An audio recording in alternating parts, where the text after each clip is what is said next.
आज हम लेकर आए हैं कक्षा 11 की हिंदी के काव्य खंड से प्रथम पाठ है साखी। इसमें दो शीर्षक हैं, साखी और दूसरा है पदावली, जिसके कवि हैं कबीरदास जी। और आज हम कबीरदास जी के इस साखी शीर्षक के जो दोहे दिए हुए हैं उनको पढ़ेंगे। इस दोहों को पढ़ने से पहले हम कहना चाहते हैं, यदि आपने चैनल को सब्सक्राइब नहीं किया चैनल को सब्सक्राइब करें और बेल आइकन को दबाएं, जिससे आने वाली वीडियो की नोटिफिकेशन आपको सही समय पर उपलब्ध हो सके। आपने पिछली कक्षाओं में भी कबीरदास जी की रचनाओं को पढ़ा होगा। कबीरदास जी के जीवन परिचय से आप परिचित ही होंगे, लेकिन हम फिर भी आज थोड़ी सी बात करते हैं कि कबीरदास जी जो थे वो किस तरह के कवि थे। तो इन्होंने अपने जीवन के बारे में स्वयं कहा है कि हमने कभी मसी कागज़ नहीं छुआ, मतलब हमने कभी पेन नहीं छुआ, हमने कभी स्याही नहीं छुई, मतलब मैं कभी विद्यालय पढ़ने नहीं गया। तो इससे आप समझ सकते हैं कि ये पढ़े लिखे नहीं थे, लेकिन इनके पास आत्म अनुभव बहुत था। इनके पास जो अपना चिंतन था उसके आधार पर इन्हें आत्मज्ञान प्राप्त हुआ था, और इस आत्मज्ञान के आधार पर ये परमेश्वर की भक्ति में या बहुत सारी इनके जो मन में विचार आते थे उनको मन में ही मन गुनगुनाया करते थे, और इनकी जो शिष्य हुआ करते थे वह इनकी बातों को सुनकर के उन्हें लिपिबद्ध कर लेते थे। इनकी जो एक प्रमुख रचना है वह बीजक नाम से संग्रहित है, जो कि इनके शिष्यों के द्वारा इनके कहे गए वचनों का संग्रह है। और इस बीजक रचना को 3 भागों में संकलित किया गया है, जिसे साखी, सबद और रामायणी इन 3 नामों से जाना जाता है। इनके अलावा इनकी एक रचना जो है ग्रंथावली भी है, और एक और रचना है वचनावली। तो कुल इतनी रचनाएं इनकी मुख्यतः पाई जाती हैं अभी तक। तो आज हम पढ़ेंगे कबीरदास जी की जो रचना है, मुख्यतः साखी जो शीर्षक है उसमें कुछ श्लोक दिए, मतलब दोहे दिए हुए हैं। तो आज हम इन दोहों का अर्थ समझने का प्रयास करेंगे, और इनमें किस प्रकार से उनकी भाषा, शैली, अलंकार, जो भी काव्य सौंदर्य है उनको समझने का प्रयास करेंगे। तो चलिए आज हम पढ़ते हैं पहला दोहा है, बलिहारी गुरु आपणे द्योहाड़ी के बार, जिन्हें मानस दे देवता करत न लागी बार। तो आपने समझा होगा थोड़ा बहुत इसमें कबीरदास जी क्या कह रहे हैं। तो यहाँ कबीरदास जी कहते हैं कि बलिहारी गुरु आपणे द्योहाड़ी के बार। तो बलिहारी गुरु आपणे का मतलब अपने, और अपने गुरु को बलिहारी चाहना मतलब न्यौछावर होना। अपना जो कबीरदास जी हैं वह अपना समर्पण अर्थात अपने गुरु के प्रति अपना जो प्रेम भाव है, अपना जो समर्पण है, उनके प्रति अपनी कृतज्ञता जो है उसे प्रकट कर रहे हैं, और कहते हैं कि बलिहारी गुरु आपणे द्योहाड़ी के बार। तो द्योहाड़ी के बार अर्थात दिन में कई बार, कितनी बार। और बलिहारी गुरु आपणे, अपने गुरु को बलिहारी जाऊं। तो मैं दिन में कितनी बार अपने गुरु को बलिहारी जाऊं, अर्थात मैं अपने गुरु को कितनी बार धन्यवाद कहूं, मैं उनकी कितनी बार कृतज्ञता प्रकट करूं उनके लिए। ऐसा कहते हैं। कृतज्ञता क्यों प्रकट करते हैं? क्योंकि वो अपने गुरु की महत्ता जानते हैं, गुरु के द्वारा जो उन्हें प्राप्त हुआ है उसके प्रति वो जो है उससे प्रसन्न हैं और उससे बहुत ही आनंदित हैं, और उन्होंने जो गुरु के द्वारा प्राप्त किया है वह उनके लिए जो है अमूल्य निधि के समान है। इसलिए वो अपने गुरु को धन्यवाद कहते हैं, कृतज्ञता प्रकट करते हुए कहते हैं कि मैं अपने गुरु को द्योहाड़ी के बार, दिन में कितनी बार बलिहारी जाऊं, न्यौछावर हूँ, उनका मैं सम्मान करूँ। अगली पंक्ति में कहा गया, जिन्हें मानसते देवता करत न लागी बार। तो जिन्होंने मानसते देवता अर्थात एक साधारण मनुष्य से देवता बनाने में करत न लागी बार, करने में देर नहीं लगाई। अर्थात यहाँ कबीरदास जी ये कहना चाहते हैं कि हमारे जो गुरु हैं उन्होंने हमें ये अमूल्य ज्ञान दिया है। उस ज्ञान के द्वारा क्या हुआ है कि हम एक साधारण से इंसान थे, एक सामान्य इंसान थे जो भौतिकता में फंसा हुआ था, जो सांसारिक मोह माया में बंधा हुआ था। एक ऐसा इंसान जो था वह गुरु की ज्ञान प्राप्त होने से कैसा हो गया है। तो इन्होंने कहा कि जिन मानसते देवता, जो मनुष्य से देवता बन गया है, अर्थात गुरु के द्वारा जो प्राप्त ज्ञान है उससे उन्हें आत्मज्ञान प्राप्त हुआ है कि हम क्या हैं, अपने अस्तित्व को वो समझ सके हैं। इससे वह जान गए हैं कि परमात्मा क्या होता है, परमात्मा की प्राप्ति ही एक मार्ग है, सुख का और मुक्ति का मार्ग है। इसको जान करके वे ईश्वर के प्रति, अपने गुरु के प्रति कृतज्ञता प्रकट करते हैं, और कहते हैं कि जिन मानस दे देवता कर न लागी बार, जिन्होंने मनुष्य देवता बनाने में बिल्कुल देर नहीं लगाई। मैं ऐसे अपने गुरु के लिए कितनी बार न्यौछावर हूँ, कितनी बार उनके लिए मैं समर्पण करूँ। ऐसा वो कबीरदास जी यहाँ पर अपने गुरु के प्रति कृतज्ञता प्रकट कर रहे हैं। तो इसके साथ ही हमें इन पदों का अर्थ तो समझना ही है। इन अर्थ के अलावा हमें साथ में यह भी जानना है कि इनकी जो भाषा है वो कैसी रही है। इसके पहले भी आपने पाठों में पढ़ा होगा, भाषा वगैरह वगैरह की बात हम इन पदों में भी, इन दोहों में भी कर लेते हैं। तो इनकी जो भाषा रही है वह हमेशा ही, जब हम पहले ही जान चुके हैं कि ये पढ़े लिखे नहीं थे, विद्यालय नहीं गए थे, तो जो सामान्य जनमानस में बोली जाने वाली भाषा होती है उसमें आप जानते हैं कि लगभग सभी भाषाओं के शब्द जो हैं हम लोग मिले जुले बोलते हैं। तो ऐसे ही कबीरदास जी जो है एक सदुक्कड़ी भाषा बोलते थे, पंचमेल खिचड़ी भाषा बोलते थे। आचार्य रामचंद्र शुक्ल जी ने इनकी भाषा को क्या कहा है, पंचमेल खिचड़ी कहा है। इसके अलावा इनकी जो भाषा थी उसमें हिंदी के, उर्दू के, अरबी के, राजस्थानी है, मलयालम है, मतलब जो भी भाषाएं यहाँ पर बोली जाती हैं लगभग उन सभी भाषाओं के जो शब्द हैं वो इनकी भाषा में मिलते हैं। इसीलिए जो है इनकी भाषा को आचार्य रामचंद्र शुक्ल ने पंचमेल खिचड़ी कहा है। तो इनकी भाषा जो थी वो विद्वानों वाली, ज्ञानियों वाली भाषा नहीं थी, बल्कि एक सामान्य जनमानस में बोली जाने वाली साधुओं की भाषा थी। इसलिए इनकी भाषा को सदुक्कड़ी भाषा कहा गया है। इसके अलावा हम देखते हैं यहाँ जो इनका मुख्य रस इस दोहे में हमें प्राप्त होता है वो मुख्यतः इसमें शांत रस का प्रयोग हुआ है। और प्रायः इनमें सभी जो भी इनमें दोहे दिए हुए हैं उन सभी में प्रायः शांत रस ही दिखाई पड़ेगा आपको। और इनकी भाषा अगर बात करें तो हमने पहले बता दिया सदुक्कड़ी भाषा है और सरल सुबोध भी है, जिसे आराम से, सरलता से आप समझ भी सकते हैं। और इनकी जो शैली है वो मुक्तक शैली है, जिसे हम कह सकते हैं कि जिसे उपदेशात्मक शैली कहा जाता है। उपदेश कुछ शिक्षा दी जाती है।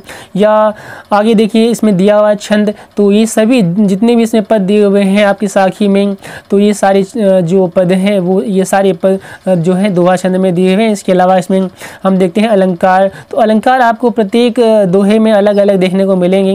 तो इसमें जो अलंकार प्रायः देखने को मिलता है उसमें मुख्यतः अनुप्रास अलंकार है और एक साथ ही यहाँ पर यमक अलंकार भी दिया हुआ है। तो आगे देखते हैं गुण प्रसाद है और सप्तशक्ति अभिधा यहाँ पर दी हुई है, क्योंकि बहुत ही सरल अर्थ समझ में आ रहा होगा। इसके अलावा अब हम पढ़ते हैं अगले दोहे को।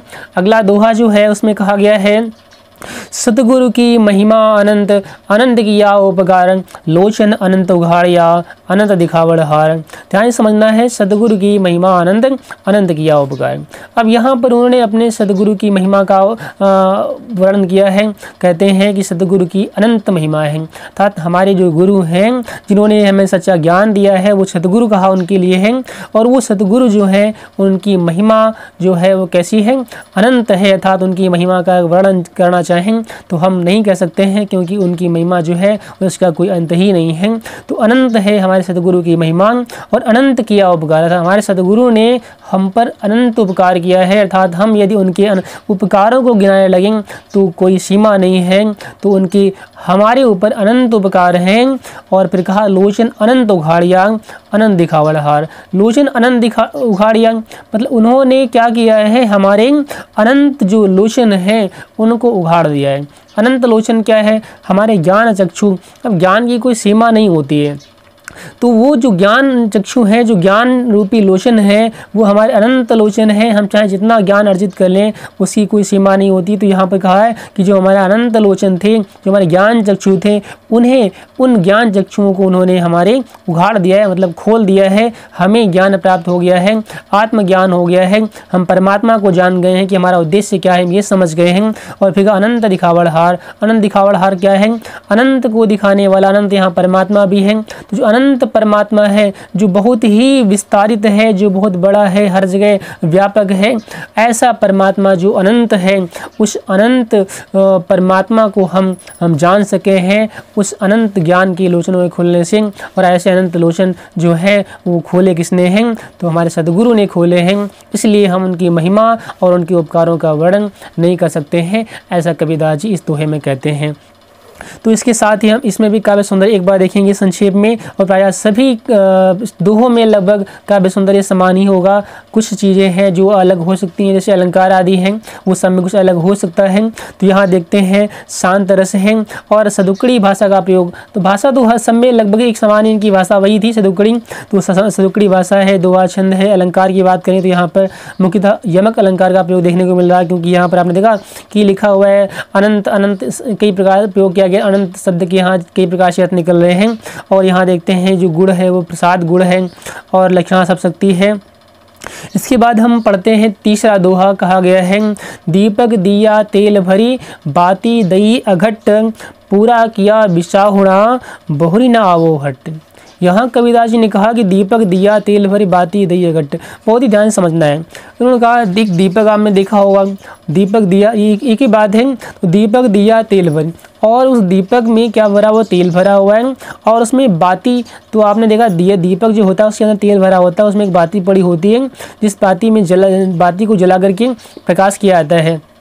तो यहाँ कबीरदास जी एक दीपक का उदाहरण लेकर के समझाना चाहते हैं कि दीपक दिया और तेल भरी, उस दीपक में तेल भरा और बाती डाली, कैसी, आगे लिखा अघट अर्थात कभी न घटने वाली बाती। कैसी बाती कही गई है, जो कभी नहीं घटती। तो यहाँ समझना हमें है कि दिया क्या है और तेल क्या है और बाती क्या है। तो कबीरदास जी कहना चाहते हैं कि गुरु ने क्या किया है, गुरु की कृपा से क्या हुआ है कि उन्होंने हमें ज्ञान रूपी दीपक दिया है। हमारे इस ज्ञान रूपी दीपक को जला करके उसमें उन्होंने प्रेम रूपी तेल भर दिया है, जिससे हम परमात्मा से प्रेम कर रहे हैं। और प्रेम के तेल के साथ ही उन्होंने एक ऐसी बाती डाल दी है जो कभी नहीं घटने वाली है। वो बाती क्या है, लगन की बाती है। अर्थात हमारे मन में जो है ईश्वर भक्ति के प्रति, ईश्वर के प्रति जो प्रेम की लगन है वो ऐसी हो गई है जो कभी घटने वाली नहीं है। तो लगन की बाती जो है वो कभी घटने वाली नहीं। तो बाती दई अघट अर्थात जो लगन की बाती है वो कभी घटने वाली नहीं है। अन्य जो बातियां दीपक आदि में होती हैं वो धीरे धीरे कम होती जाती हैं, घट जाती हैं, लेकिन ये बाती जो हमारे गुरु ने हमें दी है जो कभी नहीं घटने वाली है, ऐसा कहा है। और फिर कहा है पूरा किया बिसाहुणा बहुरी न आवो हट। और क्या हुआ है इससे, जो हमारा बिसाहुणा मतलब संसार में बार बार आना जाना, हमारा जो जन्म मरण का चक्र है संसार में, ये जो बिसाहुणा है अर्थात जन्म मरण का चक्र जो है, आना जाना है संसार में, बार बार जन्म लेकर के फिर मृत्यु होना, तो ये जो है पूरा किया अर्थात ये पूरा हो गया है। अर्थात हम अब परमात्मा को जानकर उसमें जो है लीन हो गए हैं, एक हो गए हैं, और संसार में जन्म मरण का जो चक्र था, बिसाहुणा था, वो पूरा हो गया है। बहुरी न आवो हट। और अब हमें इस संसार में, इस हट का मतलब बाजार, संसार को यहाँ पर कबीरदास जी ने बाजार कहा है। इस बाजार में अब हमें बहुरी न आवो अर्थात बहुरी पुनः हमें नहीं आना पड़ेगा। इस प्रकार से कबीरदास जी ने कहा कि हमें गुरु के ज्ञान से क्या हुआ है, हमें संसार के जन्म मरण से मुक्ति मिल गई है, अर्थात मैं मुक्ति को प्राप्त हो गया हूँ। ऐसा हमारे गुरु ने हम पर उपकार किया है। तो चलिए अब देखते हैं अगले दोहे को। अगला दोहा जो है उसमें कहा गया है बूढ़े थे पर उबरे गुरु की लहर चबंगी भेरा देखा जर जरा उतरी पड़े फरंगी। तो यहाँ कबीरदास जी ने कहा कि बूढ़े थे पर उबरे, अर्थात बूढ़ना क्या है, तो डूबने का मतलब यहाँ हुआ कि संसार जो है एक सागर है। अभी हमने कहा संसार एक बाजार था जिसमें अब हमारा आवागमन समाप्त हो गया है, लेकिन यहाँ पर कबीरदास जी ने कहा कि संसार क्या है, तो कहीं का दुख का सागर है, कहीं एक बाजार है। तो संसार को कई उपमान दिए जाते हैं। यहाँ पर संसार को इस दोहे में एक कहा गया है एक सागर की समान है, और इस संसार के सागर में, संसार में जो मोह माया आदि है ये जल है जिसमें हम डूबे जा रहे थे। तो बूढ़े थे पर उबरे, इस संसार की भौतिकता में धन दौलत की पाने की इच्छा में हम बूढ़े जा रहे थे, उसी में खो गए थे। पर लिखा है ना पर उबरे, लेकिन हम उबर गए, उससे बच गए। क्या हुआ, संसार की मोह माया में फंसने से हम बच गए। और फिर कहा गुरु की लहर चमकी, लेकिन बचने का कारण बताया कि गुरु की जो ज्ञान की लहर आई, उस ज्ञान की लहर से एक चमक मतलब लहर हो गया। और वो लहर किस चीज़ की है, तो यहाँ गुरु का जो ज्ञान प्राप्त हुआ है वो लहर के रूप में आया। तो गुरु के ज्ञान रूपी लहर के आने से क्या हुआ, हम इस संसार की मोह माया में डूबने से बच गए और कहा भेरा देखा जर्जरा। अर्थात गुरु का जब ज्ञान प्राप्त हो गया, गुरु के ज्ञान की लहर आई तो क्या हुआ, हमें ये ज्ञान हुआ कि जो भेरा है, जो नौका है वो जर्जरा है, जर्जर है, दुर्बल कमज़ोर है। तो हमने अपने इस तन को, ये हमारा जो तन है यही एक नौका है जो संसार में मुक्ति का साधन है। इस शरीर को पा करके जो हमारी जीवात्मा है वो इस संसार के जन्म मरण से दुखों से मुक्त होती है। एक साधन है, एक नौका है हमारा तन, इसके द्वारा ही हम संसार से दुखों से मुक्त हो सकते हैं। तो ये ईश्वर प्रदत्त है। तो यहाँ जो कबीरदास जी हैं वो कहना चाहते हैं कि हमने देखा कि जो हमारा तन है हम इसको पालने में जुटे हुए, इसकी सुरक्षा करने में, इसको सुंदर बनाने में जुटे हुए थे। तो ये भेरा तो बहुत ही दुर्बल और कमज़ोर है, इसको हमने जर्जर जान लिया कि ये बहुत बेकार है, हम इसके पीछे क्यों जुटे हैं, भाग रहे हैं। तो भेरा देखा जर्जरा, ऐसा जर्जर भेरा हमने जब देखा, अर्थात हमें जब ज्ञान प्राप्त हुआ कि इस संसार, इस शरीर के प्रति जो आसक्ति है ये निरर्थक है, और फिर कहा उतर पड़े फरंगी। तो हम इस शरीर के प्रति कहें जो हमारी आसक्ति थी वो उसको हमने त्याग दिया है। अर्थात इससे हम उस नौका से हम तुरंत ही उतर पड़े, संसार के प्रति जो मोह माया की भावना थी उसको हमने छोड़ दिया है। ऐसा कबीरदास जी कहते हैं, कह छोड़ दिया है कि गुरु के ज्ञान के प्राप्त होने से हमें ज्ञान हुआ कि हमारा जो तन है वो नाशवान है, जर्जर है। और जब हमें ज्ञान प्राप्त हुआ तो क्या हुआ, हमने इस नौका के प्रति जो मोह था उसको छोड़ दिया, तन के प्रति जो आकर्षण था, जो मोह था, है ना, जो मोह, उसको हमने छोड़ करके हम क्या हुए, हम मुक्त हो गए, अर्थात हम इससे उबर गए, हम दुखों से मुक्त हो गए हैं। ऐसा भाव था इस दोहे में। तो हम देखें तो भाषा की बात करें तो वही सदुक्कड़ी भाषा है, शांत रस का प्रयोग यहाँ देखने को मिलता है। इसके अलावा अलंकार जो है वो रूपक अलंकार का प्रयोग है, रूपकातिशयोक्ति अलंकार यहाँ पर दिखाई पड़ रहा है, और दोहा छंद है, सप्तशती लक्षणा है, और प्रसाद गुण यहाँ पर देखने को मिला है। इसके बाद हम देखते हैं अगला जो दोहा है, उसमें कहा कबीरदास जी ने कि चिंता तो हरि नाम की और न चिंता दास, जेकर चितवै राम बिन सोई काल की पास। चिंता तो हरि नाव की और चिंता दास। यहाँ कबीरदास जी ने कहा कि हमें तो चिंता केवल किस चीज़ की है, हरि नाव की, अर्थात प्रभु के नाम की चिंता है। और जो कुछ चितवै राम बिन सोई काल की पास, और राम के बिन हम जो कुछ भी देखते हैं वो सब क्या है, वो सब काल का पास है। इस संसार में जो समय है ना, जो काल है उसका बंधन है, अर्थात हर आदमी समय के चक्र से बंधा हुआ है, और हर व्यक्ति जो है समय के चक्र से नष्ट होता चला जाता है। कोई ऐसा नहीं है जो भी युवा है और हमेशा युवा रहेगा, कोई ऐसा नहीं है संसार में, जो कुछ भी संसार में है वो सब कुछ हमेशा ऐसा नहीं रहता है, वो सब काल की गाल में समाता चला जाता है। तो यहाँ कबीरदास जी यही कहना चाहते हैं कि हमें यदि चिंता करनी चाहिए, ध्यान करना चाहिए, तो किस चीज़ का ध्यान करना चाहिए, केवल हरि नाम का, ईश्वर की भक्ति करनी चाहिए, ईश्वर का ध्यान करना चाहिए। इसके अलावा संसार में कुछ भी नहीं है। और न चिंता दास, अर्थात हमें किसी और चिंता का दास नहीं बनना चाहिए, केवल परमात्मा की भक्ति करनी चाहिए, बस उसी का चिंतन करना चाहिए। इसके अलावा इन्होंने कहा कि जेकर चितवै राम बिन, उन्हें राम के बिना, उस ईश्वर के बिना हम संसार में जो कुछ भी देखते हैं वह सब, जो कुछ भी दिखाई पड़ता है वो सब नाशवान है, वह सब काल का बंधन है, वो सब काल का पास है। इसलिए हमें यह समझना चाहिए कि हमारा जीवन क्या है। हमारा जीवन जो है एक साधन है इस संसार से दुखों से मुक्ति पाने का, उस परमात्मा को प्राप्त करने का। ये संसार सागर रूपी जो संसार रूपी जो सागर है उसमें, उस सागर को पार करने की नौका है हमारा तन, और इस नौका के सहारे, इस तन के सहारे हमें उस परमात्मा को प्राप्त होना चाहिए, और इस यही माध्यम है दुखों से छुटकारा पाने का। इस प्रकार से कबीरदास जी जो हैं अपनी ज्ञान का बखान करते हैं, उनका जो अनुभव है वो हमें शिक्षा देता है। अब हम काव्य सौंदर्य बार बार नहीं देखेंगे क्योंकि ये लगभग सभी में समान दिखाई पड़ रहा है। अब हम निरंतर प्रत्येक दोहे को ध्यान से पढ़ते हैं। अगला दोहा कहा है कबीरदास जी ने, तू करता तू भया मुझ में रही न हूँ, बारी फेरी बल गई जिर देखो तित तू। तो कबीरदास जी ने कहा कि तू करता तू भया मुझ में रही न हूँ। तू करता तू भया का मतलब क्या है?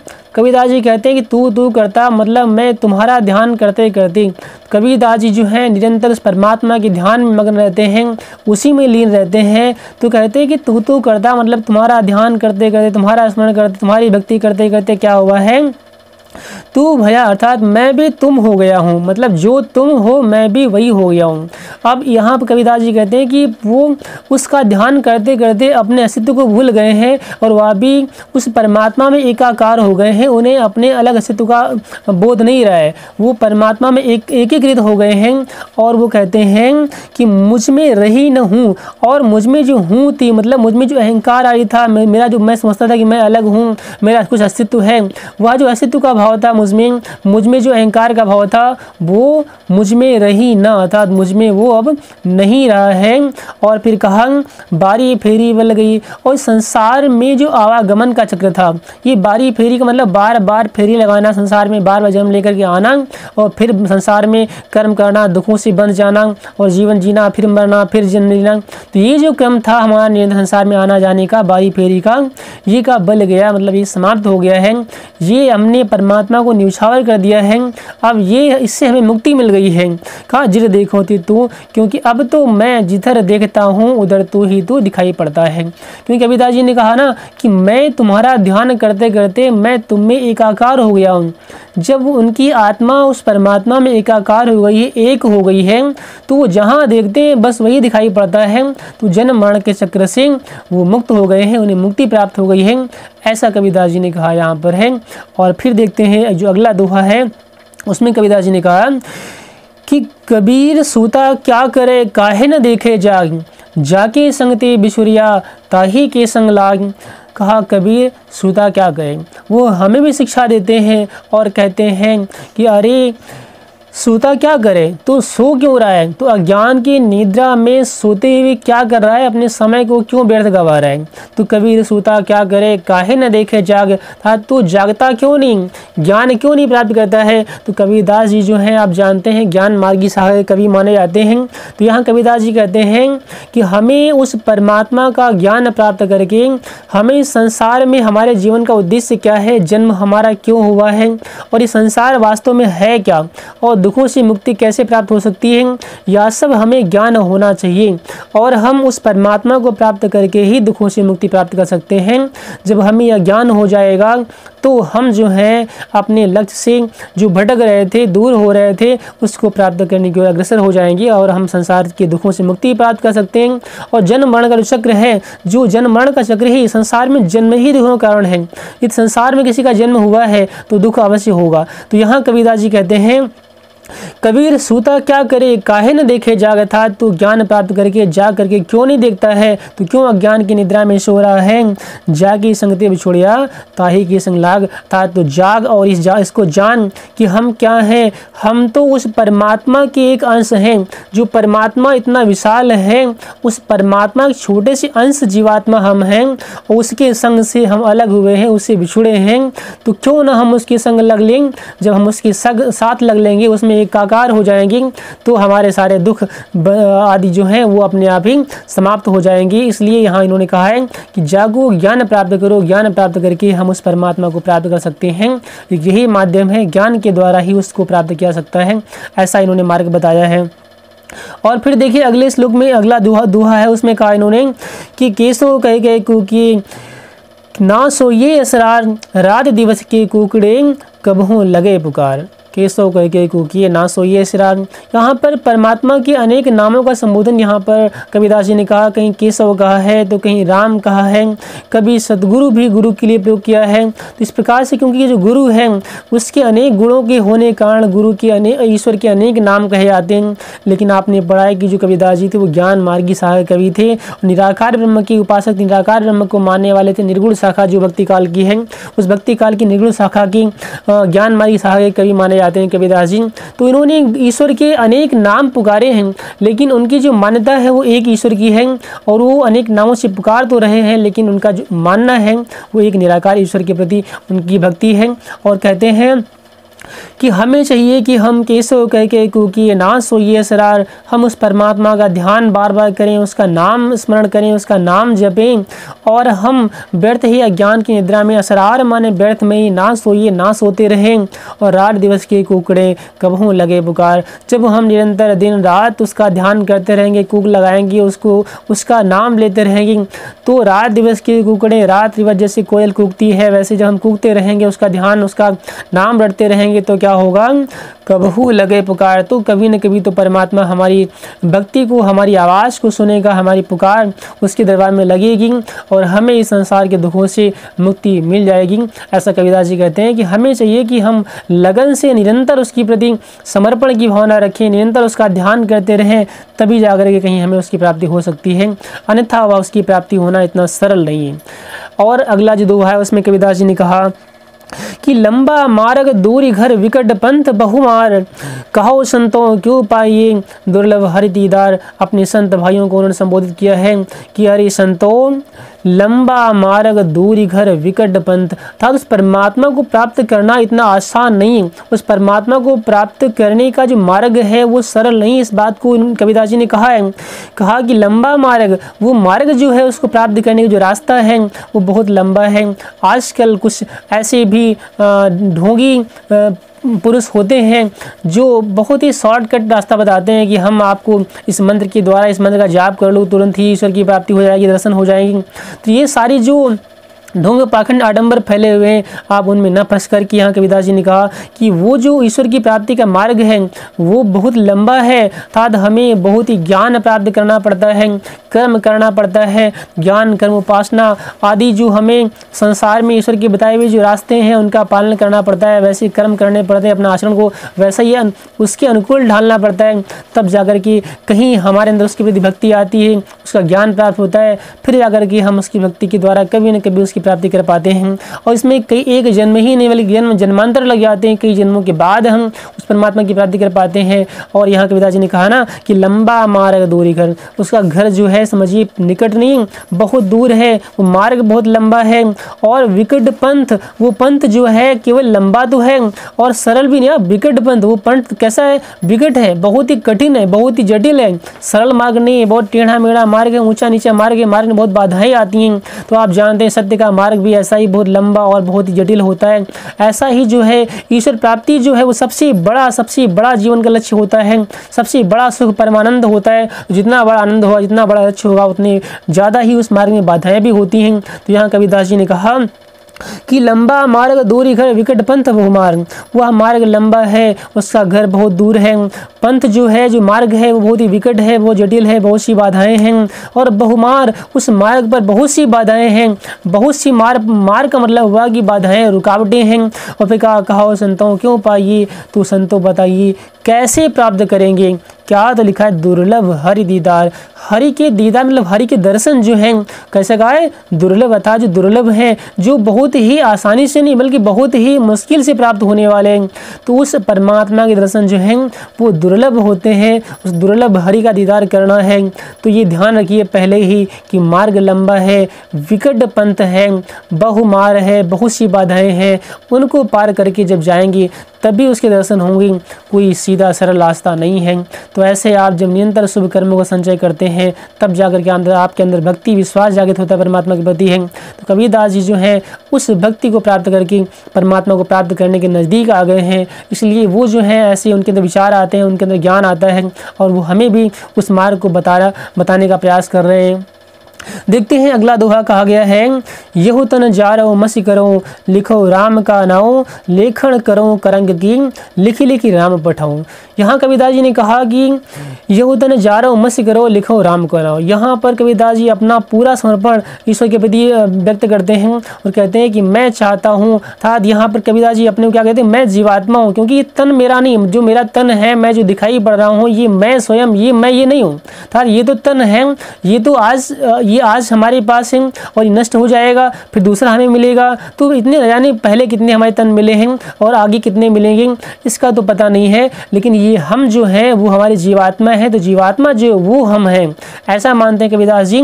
कहते हैं कि ये तन जारो मसी करो, और मैं इस तन को जला करके, जीवात्मा कबीरदास जी कहते हैं कि मैं इस तन को जला करके, तन को क्या करूं, ये तन जारो मन जला दूं, भस्म कर दूं।